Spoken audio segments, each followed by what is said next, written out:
Good afternoon, everyone. I am Tony Robinson with MAP, and welcome to today's webinar titled Resin Market Update and Second Half of 22 Forecast, presented by Bruce Flannery and Jeff Schultz of AMCO Polymers. Just a few notes before we get started. We will be keeping all attendees muted throughout the presentation. We are recording the webinar, and it will be up on our webinar archives page in the next few days. You will need a member login to access that page, so just reach out to us if you need any help with that. There is time for questions at the end of the presentation. Please use the question or chat features on the GoToWebinar pop-up to ask any of those questions. And if you have any logistical issues, I can use those same features, or I suggest you use those same features, and I will help you troubleshoot. So with all of that being said, I will turn it over to Jeff. Thanks very much. Happy to be with everyone today.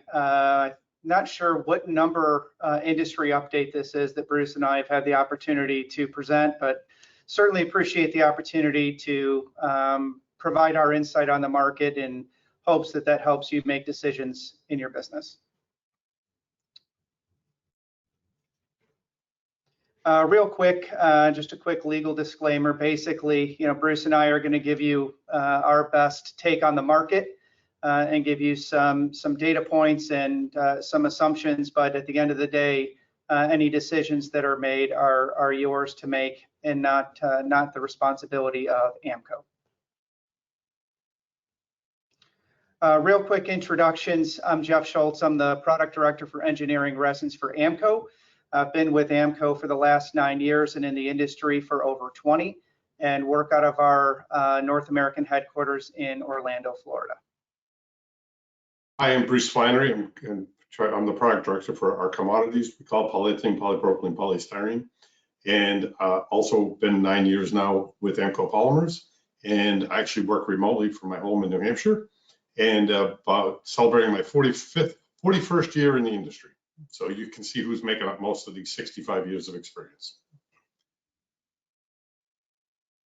So a quick intro on AMCO, where we like to think of ourselves as, this is what we practice, as being a fast, flexible company with an entrepreneurial attitude. And we really like being here and appreciate you guys listening to us and being able to share our knowledge or what we see in the marketplace, and hopefully it helps you. So Ravago, we're part of Ravago. Ravago Group is the world's largest plastic distributor. We're on all continents. AMCO Polymer is part of that group. It's a privately held company, and we're quick numbers: over 6,000 employees, 45,000 customers worldwide, 230 locations, and over 1,500 suppliers. So, of which 50 of those we consider strategic. Go to the next one.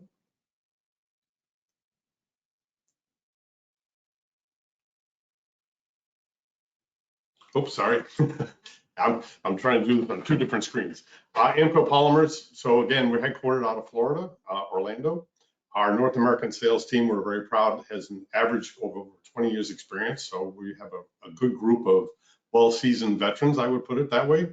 We also have a very big focus on application development. We have a whole team for that, both that work directly with the sales teams in each region, as well as an overall team to work on larger projects. We are a contractor supplier with our line card suppliers, so we're not a broker. We are a true stocking distributor, and being part of Ravago, we have a part of the world-class distribution network. So again, we can help out with imports and/or exports also. We can have that conversation. Okay, so the agenda for today really is a mere reflection of the last presentation, a very similar format. So if you've attended the last few of these presentations, the format will be very familiar. We'll run through kind of the state of the resin market. Bruce will talk about commodity resins. I'll spend some time talking through ETPs, and then Bruce will wrap up with some action steps to help reduce the impact of what we're seeing in our supply chain. We talked about the wild cards, I think, and introduced this concept in our last presentation, and Bruce and I will spend some time kind of walking through, not all of these, but certainly some of them. From a demand perspective, we're going from what I would call a hyper demand environment, certainly to one that is something less than that. It was just reported this morning that first quarter GDP fell by, I think it was 1.5 or 1.6 basis points, and it was the first quarterly drop in the last 6 quarters. So we're certainly beginning to see demand begin to, I'll say, fall. I'm not indicating that demand is fallen off the map, but certainly from a hyper demand environment to something less than that. Bruce is going to spend some time talking through international logistics. We've certainly seen some improvement there, and he'll get to that in a future slide. And now Bruce is going to talk a little bit about the worldwide BTU shortage. So one of the things that we're seeing out there, and it's going to be hard to really describe how it's going to affect us, but really what we're seeing, of course, with the embargo on Russian oil at the same time as the world is opening back up, so demand is coming up for transportation fuels, and at the same time we have the embargo on the Russian oils is the reason we're getting to the point we are. But it's not just oil, it's natural gas also. So the U.S. is trying to export as much natural gas as possible. This was already been in the works because of all the fracking we did. We actually just ran into a big problem with 20% of our export capacity just went on force majeure. One of the major, the largest exporter that can actually freeze the gas, put it into tankers, is on force majeure. It will be probably for the rest of the summer and will be some kind of a reduced rate through the rest of the year is the best idea. What does that mean? It means that there will be less gas going to Europe. One of the things that we're kind of looking for in the future is we may see a situation, hey, I hope not, but we may see a situation in Europe this winter where they're very short on fuels and on gas, and you may see them throttle back on chemical and polymer production in order to save that for heating and electricity. So these are just examples of things that could happen. Again, it's hard to say what will happen, but you can kind of see, again, another one of the wild cards that we haven't had to deal with in that I can remember, so long time. So it's hitting us again, right? Here's yet another thing, and how's this going to affect? What does that really mean for us? Well, if we do shut down polymer production in Europe or it becomes extremely expensive, you will see a pull into Europe from other parts of the world for polymers, right? So as long as they can get logistics, they will start pulling polymers from other places to backfill for lack of production, if in fact that scenario were to play out. Jeff? As we kind of continue around the deck here, fiberglass shortages have really plagued the industry for some time now. I think we're seeing glass supplies begin to moderate and improve. So I think that it's definitely better now than when we entered the year. Unfortunately, flame retardants are not in the same position. They continue to remain constrained and will for the balance of the year. We've all read and heard about the semiconductor chip shortage. For those of you that play in the automotive market, you certainly are very familiar with what that's doing with demand in auto builds. Global conflict, obviously we're continuing to see that daily in the news. Industry M&A is definitely heated up. We've seen a number of announced transactions. Some have already finished while others are pending. We've also seen announcements in the space that Bruce and I operate in distribution. We've seen Avient announce that they are looking to divest their distribution business. So we're beginning to see a lot of M&A or potential M&A really begin to indicate that change is certainly coming in the industry. From a polymer capacity standpoint, we're beginning to see the much anticipated arrival of new volume, whether that's domestically, but also in Asia. There's a significant amount of new capacity in different polymers that's coming on stream. I probably don't need to spend too much time talking about the challenges that the labor market is having, as all of you on the call likely are facing that in spades on a daily basis. It continues from everything that we see, the labor market just continues to be challenging. Inventory corrections, certainly as demand becomes to be, and you'll hear it in my slides, I'm using the term unpredictable. I think in the past couple of years, at least the last 18 months, demand has been so strong, it's been predictable in the fact that it's going to be very strong. I think now that's not necessarily the case across the board, and we're seeing inventory corrections hit all the way from the retailers and the end consumers all the way down to the resin producers, distribution, as well as our customer base. Lastly is governmental regulations. Bruce is going to spend some time talking about new legislation that is set to take effect on July 1st. So he'll be covering the Superfund excise tax and what that means for you here in just another slide or two.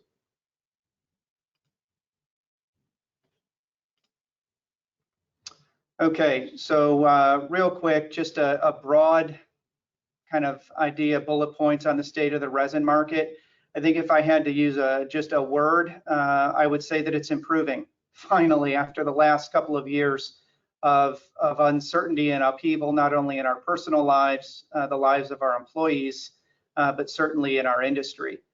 Logistics has definitely improved, both domestically and internationally, but we do continue to see issues flare up from time to time. In general, we've seen producer lead times fall from what I would say are historic highs, but they're not quite yet back to kind of the pre-pandemic or the pre-Texas freeze norms. Certainly force majeures remain in place, but what I would say is that they are not as catastrophic as what we saw following the Texas freeze. Allocations for those that are either in force majeure or are still in some form of sales control, we're seeing allocations begin to improve, which is a great sign. Domestically, and I know that Bruce will spend some time talking about it, but polyethylene and polypropylene producers have mostly recovered from their shortages. We are seeing challenges remain in polystyrene and PET. I mentioned earlier about end market demand. We're certainly seeing that it's strong in some markets, but there are others that are definitely showing some signs of weakness, and there's my term being unpredictable.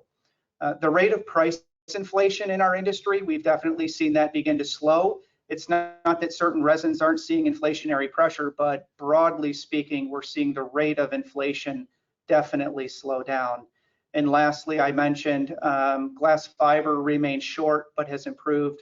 Flame retardants and other additives are likely to remain constrained through the second half of the year. Bruce?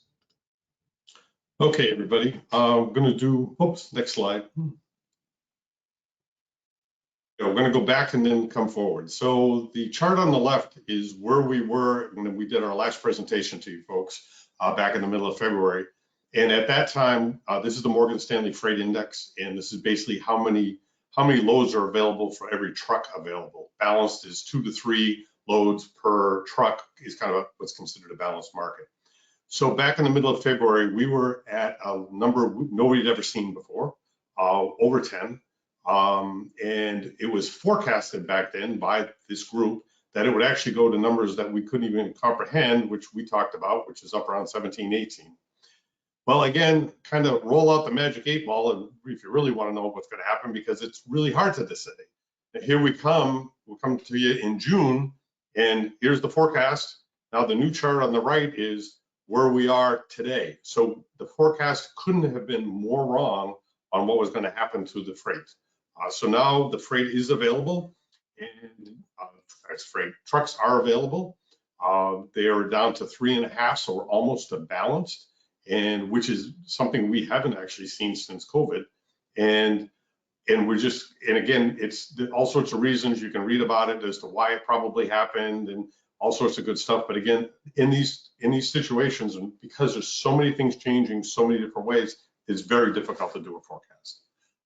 So again, the forecast going forward is that it's going to stay pretty, we're going to stay with pretty good availability of trucks for the rest of the year. Of course, with diesel prices where they are, the fuel surcharge is preventing a huge correction in cost for you, and for us. But this is kind of where we're at. And again, hard to predict. Next slide. Going on to hard to predict. So right here, the left slide is where we were last year. This is reliability of international logistics. Otherwise, if you book a container, the chance that that container is actually going to go on the ship that you booked on and it's going to come in time. So, up above is kind of the historic. You can see where COVID hit and the line started going down. But, typically in the 70s, you're in a pretty good position, because if you can't get on that ship, you'll get on the next one. Last year was just horrendous. And again, part of the reasons, hyper demand, hyper prices, and demand didn't loosen up or didn't relax with the pricing. It just kept going. Now the one on the right shows you where we were last year at the bottom and where we are in red this year. And through April, we're actually worse than we were last year. Well, not at the end of last year, but on average last year. So we're sitting here going, doesn't look like the international logistics, being basically containers, are going to get better. But a couple things. So you have one side of the coin, which is Fitch, who's a rating agency, and they're saying that we're in a situation where it probably won't get better till next year. There's a bunch of new ships on order. They'll start coming into the fleet in 2023. So again, that's their prediction right now. That was pretty current this month. We won't see any relief on this year. I listened to another economist make a presentation last week, and he says he's an outlier on the other side. He thinks this will be corrected in the next 60 days or so. The reason being is where we're seeing a pullback on inventory and a pullback on purchasing is from the major box stores. And when you actually go run the numbers, which it did, the 4 largest consumers, if you will, of ocean freight, so the ones with the most containers are, of course, Walmart first, Target second, Home Depot third, and Lowe's fourth. So those are the 4 largest shippers of containers around the world. And those are the 4 that you're starting to hear when you hear in the news that people are trying to do inventory corrections and things like that going on. So there's a good chance that if in fact they do pull back, that you could see some demand destruction from the shipping side in a reset. So we'll again wait and see what happens. Again, you have Fitch saying not till next year, until new ships come on, and you have, like I said, another one's kind of laid out a good case where it could be the other way. So it's going to be interesting times. Next slide. So the Infrastructure and Jobs Act has come back. It is the Build Back Better program for America, and it is effective July 1st. It includes basically 42 chemicals and substances manufactured or imported. So you don't get around this if you import the material. It doesn't matter whether it was made here or you're importing it. And as of right now, it's going into effect July 1st. I can tell you the American Chemical Council has pushed back and asked for a delay in that, although they have not been successful, because the IRS has not been very clear as to when things are made up of not just one product, how do you do that taxation? So it's going to be unique times, I would say, on how this gets implemented. The reality is the person who's actually responsible for the tax is the actual producer of the resin and or the importer of the resin. So whoever is the importer of the resin, if it's imported resin, or whoever, if it's produced in the US, it's the producer of the resin, they're the one liable to the IRS to pay the tax. What the producers have basically across the board, especially in commodities, have come across and said is that they're going to go ahead, and under the rules it says that you're allowed to go ahead and pass that tax along. So they're going to pass the tax along as a surcharge. So if you're a US producer, most of them on the commodity side have announced that they will pass along as a surcharge. It's around 1/2 cent a pound. It turns for most commodities around 1/2 cent a pound, and maybe slightly less. We're all trying to figure out how we're going to do that with our customers. A lot of confusion about it. The producers legally don't have to pass it along, so it's going to be an interesting times for the next rest of this year. I think while everybody fights this out as to how it actually gets implemented. But as of right now, most resin producers are pretty adamant that we're going to need to pay that tax as a separate line item, as a surcharge. Next one. Let's go into the state of the resin market. So since the last time we did this, there's actually more of these in red. But the reality is they're probably the ones that are in red are for the most part not nearly as severe as they were after the freeze last February, March. So a year ago, February, March. So again, one of the big things I would like to kind of say is that it seems to be more unique to certain producers and more unique to certain grades or maybe subgroups of a resin type. So overall, things are getting better. It's not nearly as bad as it was last year for the big picture. And what we're just seeing now is kind of, I would call it more normal force majeure But the reality is demand has still stayed strong, even though we're saying GDP is shrinking, it's still at very good growth rates. So demand is still, we're seeing is relatively overall strong, and the producers are. So if they have a problem, they can't not, they end up being kind of forced to declare force majeure because they can't meet the contractual obligations and they can't get their large customers to let them off on those. Next slide. So let's talk, again, the effects on commodity resin. So for the most part, on commodities here, polyethylene, polypropylene, polystyrene, I'm going to talk about for the most part. Production's back up for the most part. Oil and gasoline prices are surging. Of course, everybody knows that. They're actually causing increases and decreases, which is, again, roll out the magic 8-ball. How the heck is this going to happen? How is this going to affect us, the buyers and resellers and the consumers themselves of the resin? I'll get into each one and why. We have seen overall prices rebound from January, so it's not been relief, it's been up. New supply is coming on second half of 2022 and 2023 for the most part in all of our grades. We are seeing a severe problem with railcar logistics. We're actually seeing it causing shutdowns, but it's probably more slowdowns, is that railcars are really getting caught by the railroads who are all backed up for all sorts of reasons. They all have to get in front of Congress and testify, and they have to give weekly updates. But the reality is they're taking longer to ship the cars and they're taking longer to return them when they're empty.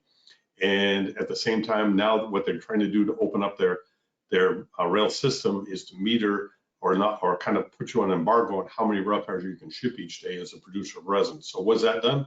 For the most part, all of our producers have to put it into a rail car. They don't have the option to package right at the plant, for the most part, right at the plant or do something different. So if they don't have empty rail cars to put resin in, they've got to slow down to match how many rail cars they have. So you're actually getting a forced, kind of a force, they're being forced to actually not make as much as they want, and it has nothing to do with production of the resin, it has to do with the railroads. So again, here we are. And here we are, hurricane season is upon us. So let's talk about the different families. So on linear low and low density, prices so far this year are up 7 cents a pound. There's 8 more cents a pound on the table between this month and next month. Just to give a little feeling about this, has us up 57 cents since January 2020. So these are, unprecedented times, and you're looking at further increases, and they've gone up further this year. All sorts of good reasons for it, supply, demand, everything that's going on in the world. It's kind of mind-boggling. Lack of import availability is still there because, again, it's still, for the most part, more expensive to make the resin in other parts of the world.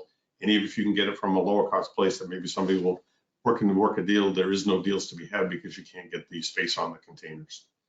What we're kind of just seeing, this is us as AMCO, is we're kind of seeing, I would call resins used in durables, is kind of seeing softening a little bit. So if it's going into things that are, products or parts or things that are going to be sold to Walmarts or Home Depot, we're kind of seeing a softening, like a reset there. But if it's going into consumable packaging, like food packaging, we're still seeing that extremely strong. That doesn't seem to have backed off. Again, the railroad and export container issues is causing inventory control, which I just spoke about. And we are going to see new supply. So it's, for the most part, it's being pushed to later in 2022, but it is coming. So don't expect it. It will start affecting the market as far as hitting the market. And there's about 6 billion pounds between this year and next year, and it will come. And here we go, hurricane season has started. Next slide. So polypropylene, this one's, everything is interesting. So what we're seeing is kind of a domestic constraint from suppliers. So we have 4 suppliers either on force majeure or on an allocation that they've actually gone out and put people on. So we're seeing that's a pretty big amount of suppliers to actually be affecting supply. But what we really haven't seen is a big hit for availability. Now, if you need one of the grades from that supplier that's on force majeure, you're seeing problems with getting the allocation or getting material. Again, a great reason to be dual spec if at all possible. But again, what we're seeing down the road is another 2 billion pounds of capacity on its way in the next 6 to 9 months. So polypropylene should become well served, I would call it, once we get into 2023. It's still in pretty good shape right now. What's really interesting is to look at the price roller coaster continues. So these are the average market changes. Polypropylene. So from September 21st to January 20th, we were down 40 cents a pound. That was like just falling off a cliff. Puts from a very high number to begin with. Then turn around, combined February and March, up 16 cents. Oh, wait a minute, let's get to April and May. We're back down 18 cents. In June, it actually doesn't look like it. It actually settled last night. It's down 10 cents a pound for monomer, so we expect that to be across the board on polymer too. So to have these kinds of price swings, we're seeing a situation where who wants to have resin that you are going to use immediately. So what we are seeing what we're seeing served up to us is that producers don't want any resin, they don't want monomer, they don't want polymer because their costs and their sell prices are going up. The same for the distribution end of the market space. They don't want to really have any extra on the floor that isn't really for regular customers that are ready to buy that month or the next month, because with these price swings, it's too dangerous, very frank with you. And I'm sure for you folks, it's extremely hard to even talk to your customers about what's going on. But those are the reality of it. So what's happening? Everybody destocks, right?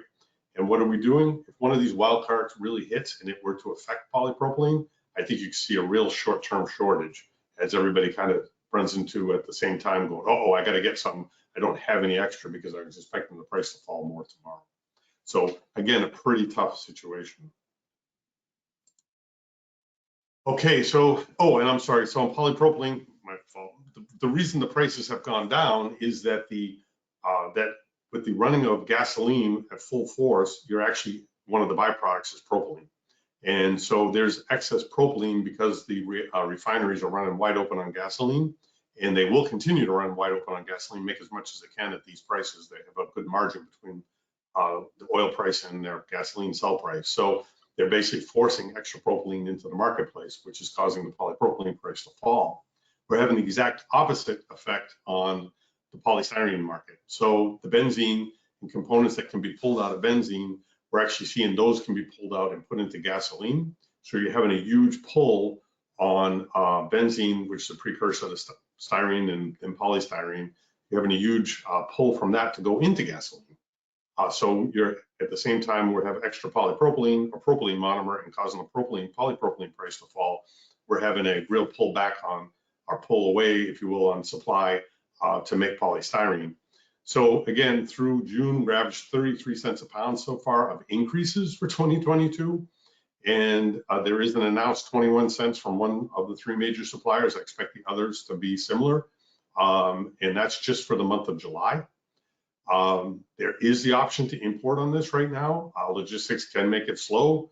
There aren't a lot of, I don't believe there's a lot of imported material that is not sold that's on the water, but we do have customers coming to us today and they're ready to buy, but you're not probably looking to actually get the resin until sometime in September if you were to issue an order today. So again, imports are coming and people will sign up for them. There's a big discrepancy between the North American market and the international market. We are still also seeing suppliers affixing production issues from early 2022. So they kind of came into all of this without much inventory and they still don't carry much inventory. And with these prices at this level, they're not going to carry much inventory either. So again, we're in a situation where you could have a wildcard event hits this and there isn't much extra in the system. We do expect demand destruction to a degree for polystyrene for the rest of the year. So people will do whatever they can to product substitute out into other polymers or other products at these prices. So again, this is not something the polystyrene producers want, I can tell you that for sure, but it's kind of hoisted on them due to what's going on in the gasoline market. Jeff, to you. Okay, thanks, Bruce. So now moving into the ETPs, I've got a handful or so of product families that I'll talk through, and then Bruce will wrap us up with some actionable steps. So as we get into ETPs and ABS specifically, the domestic ABS market has absolutely improved. We've seen producer lead times dropping, specifically for more on the general purpose ABS side. If you're looking at compounded products, whether that's flame retardant, glass, certain colors, pre-colored ABS, we're continuing to see that market actually still remain tight. So there's a little bit of a divergence between kind of the specialty side of the ABS market and general purpose.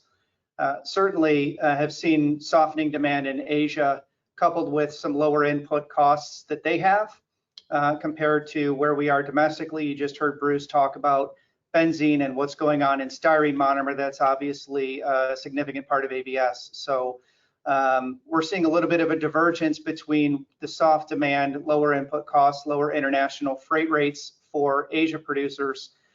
They're coming in and beginning to take share from our domestic producers. Shares actually increased pretty significantly over the course of the last quarter, where imports now are roughly, give or take, 50% of supply compared to 30% a quarter ago.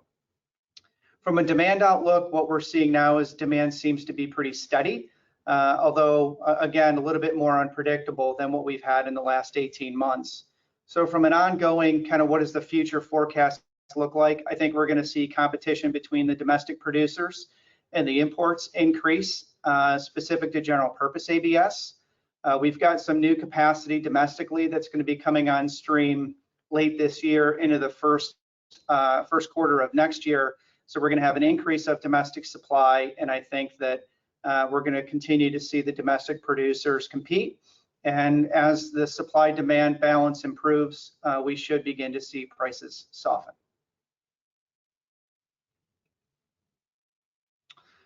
PC, somewhat similar to ABS, although I would say not quite as maybe as severe, but we've certainly seen domestic production improve.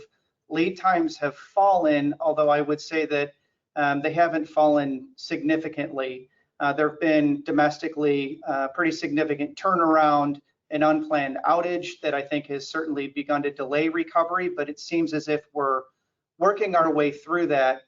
It wasn't nearly the type of interruption as what we, I guess, saw with the Texas freeze. Compounded polycarbonate, similar to compounded ABS, is still hampered with shortages, whether that's glass fiber, flame retardants, or additives. Domestic cost to produce polycarbonate, similar to ABS, the domestic input costs are rising. So you've seen some inflationary pressure there on domestic PC. Some things that are really impacting the PC market domestically, we've certainly begun to see the housing market soften. The global light vehicle builds have certainly been projected downward. The US auto builds, I think, are still looking to be pretty robust. We'll see how the second half of the year goes, but a lot of that demand will certainly have a significant impact on where prices go.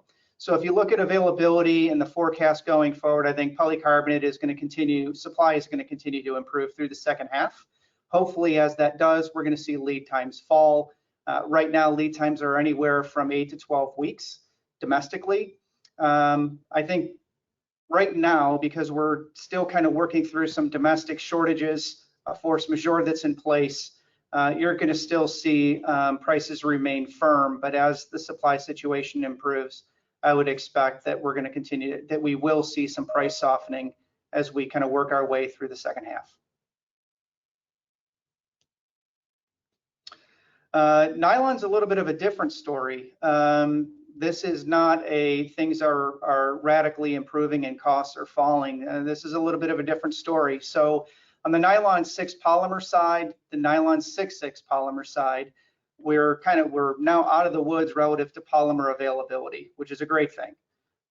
We are still now seeing input costs rise, so we're definitely seeing inflationary pressure more on nylon 6 than on 6,6, which is a little bit different than what we've seen over the course of the last year. So 6 is going to be a little bit stronger in terms of inflationary pressure than 6,6. From an availability of compounded product, unfilled and impact modified grades have really been available now for the better part of the year. When you get into glass-filled products are improving. So the allocations that we've all kind of been living through, I think we're still in an allocation or a sales control type of a mode, but allocation rates are definitely climbing. And the projections are that that's going to continue to improve through the course of the second half of the year. if we're dealing with any sort of a flame retardant, we're going to remain challenged through the second half. I mentioned earlier about North American builds. They're expected to grow, depending on what report you look at, somewhere between 11 and 13%. And I think that the U.S. auto builds are certainly going to be stronger than the growth rates that are projected out of Mexico and Canada. So as you look at the kind of the future second half of the year forecast, again, polymers no longer a constraint. We're dealing with inflation. I'm expecting prices to really remain firm and be inflationary. And right now, that's kind of the plan, at least through third quarter. We'll see what demand does and kind of hold firm for fourth quarter projections. But right now, I would say stable to inflationary in both 6 and 6.6. PBT, somewhat similar to the nylon story. Supply continues to remain tight, definitely on the domestic side. Reading some reports, it seems as if there's more imports of natural kind of PBT polymer coming in to help alleviate some of the tightness and inflationary pressures that we're dealing with domestically for compound. Input costs are rising. Again, the glass fiber continues to be a constraint, flame retardant certainly. Demand continues to remain strong. Automotive is a big leader, as well as the E&E market. So as you look at the forecast moving forward, PBT availability will continue to improve. I'm not looking at any significant improvement, but I think you're going to continue to see it moderately improve, and prices will likely be firm at least through third quarter. When you get into POM, overall supply has definitely improved during the first half of the year. Cost to produce has certainly risen higher on energy and input costs. Demand has remained steady as well and is projected to remain so at least through third quarter. I think moving forward, similar story. We're going to see supply continue to improve. As supply improves and the supply-demand balance comes into better shape, likely we're going to see prices begin to soften. If there isn't any sort of a wild card or significant change, I would anticipate we're either at or very near the kind of the peak in the POM market.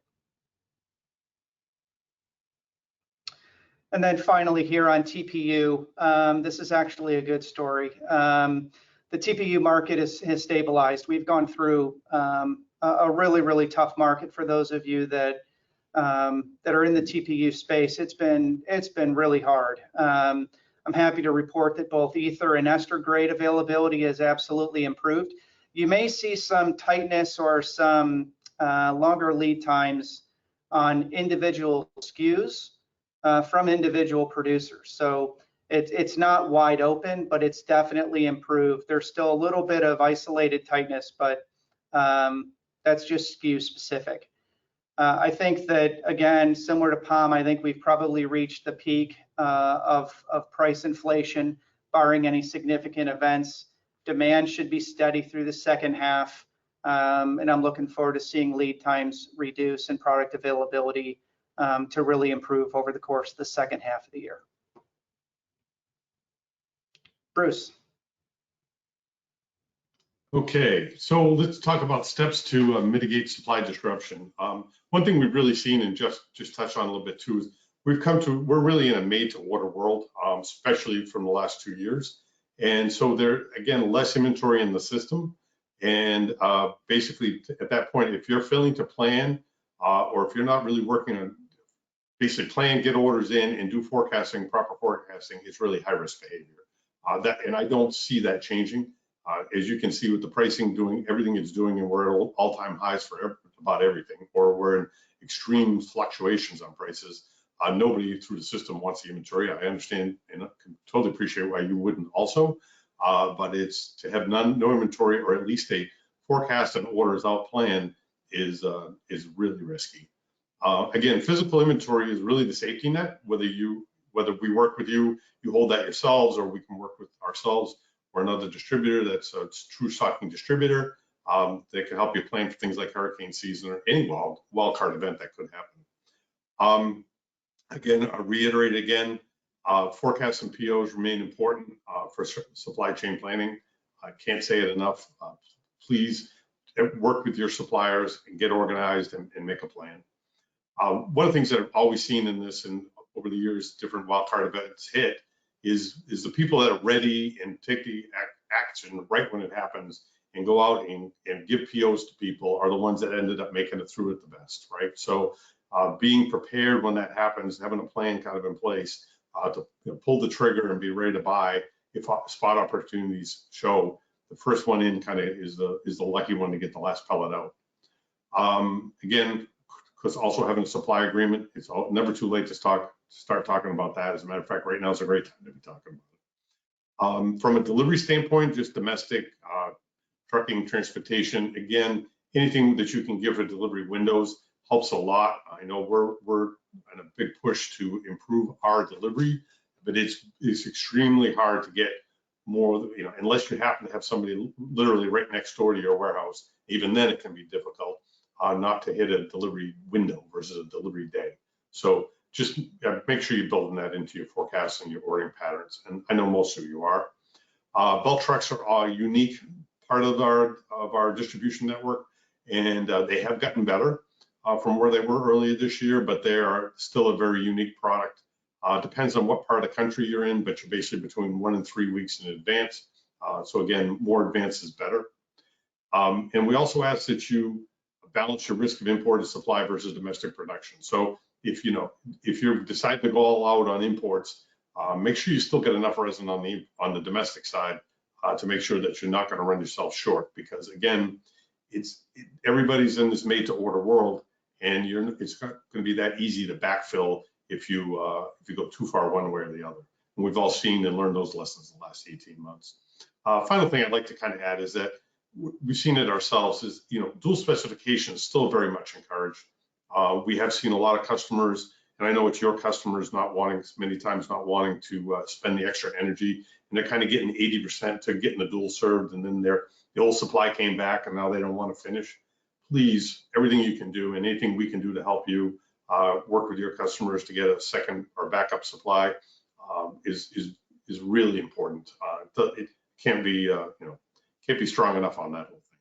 So overall, I would like to thank everybody, and thanks for having us at MAP, and we do appreciate this opportunity. Any questions?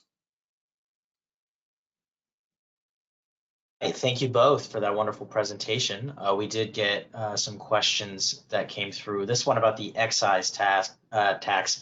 Can the manufacturers legally pass this new tax on to the customers? I feel like this is the cost of doing business.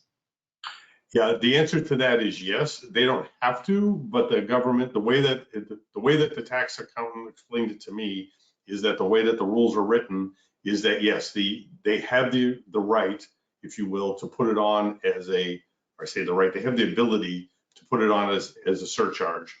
They don't have to though. It doesn't say that they have to do that. It says that they can pass the tax along, and the way it's written is a surcharge is acceptable.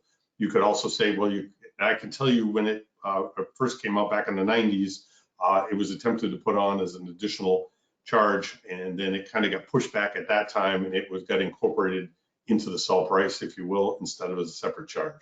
Now, there's still a charge if you imported resin, if you were the importer of record, but from a domestic standpoint, that's what happened. But that's a long time ago, and this is a new marketplace. And I will tell you that what we're seeing, especially on the commodity side, that there is a big push to actually charge this as a surcharge. Next question is regarding the slide deck. I believe we've posted the slide deck with the webinar recording on our website. Jeff and Bruce, is that okay to do again? Yeah, no problem with that. Yeah, definitely. A lot of MAP members that I know like to use the same deck to talk to their customers and give them the same information that you're giving us here today. So we really appreciate that from you guys. But I did not get any other questions in there. So attendees, thank you for being here.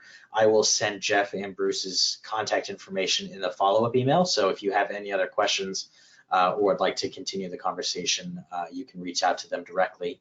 And Bruce and Jeff, I want to thank you guys again for continually providing your knowledge and experience for the MAP membership, and AMCO Polymers in general for being a great industry service provider. We really appreciate you. With all of that being said, I'm going to end the webinar now, and everyone have a great holiday weekend. Thanks. Thank you.